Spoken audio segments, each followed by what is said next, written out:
आधी आधी रतिया मैया सींचे फूलवरिया हो कि भोरवे होते ना।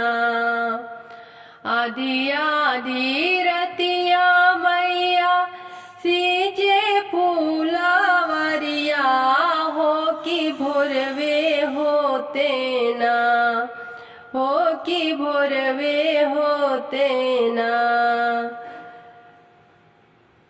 फूलवा फूले कचनरवा हो कि भोरवे होते ना। फूलवा फूले कचनरवा हो कि भोरवे होते ना। आधी आधी रतिया मैया सींचे फूलवरिया हो कि भोरे होते ना। हो कि भोरवे होते ना। मई फूलवा फूले कचनरवा हो कि भोरवे होते ना। जावन फूलवा चाड़ी दुर्गा के चरणिया में क्यों है फूलवाना। हो क्यों है फूलवाना। दियले भामारा जुठारी हो क्यों है फूलवाना। दिहले भामारा जुठारी हो क्यों है फूलवाना। रूठल जगदम्बा चलली के दाली के बनवा हो कटावे लगली ना।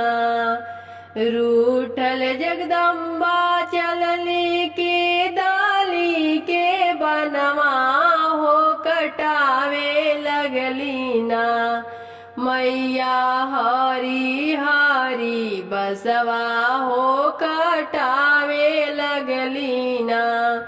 मैया हरी हरी बसवा हो कटावे लगली ना। आधी आधी रतिया मैया सींचे फूलवरिया हो क्यों है फूलवाना। फूलवा भैले कचनरवा हो क्यों है फूलवाना। बसवा कटाई मैया रुनली फूलवरिया हो चढ़ाई देबो ना। बांसवा कटाई मैया रुनली फूलवरिया हो कटाई देबो ना। हो छोड़ाई देबो ना।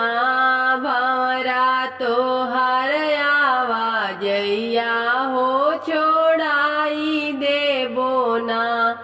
भंवरा तोहर आवाजैया हो छोड़ाई देबो ना।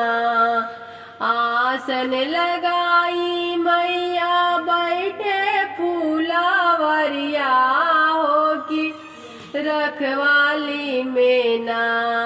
आसन लगाई मैया बैठे फूलवरिया हो रखावे लागी ना। हो रखावे लागी ना। बड़का बड़का अपन फूलवा हो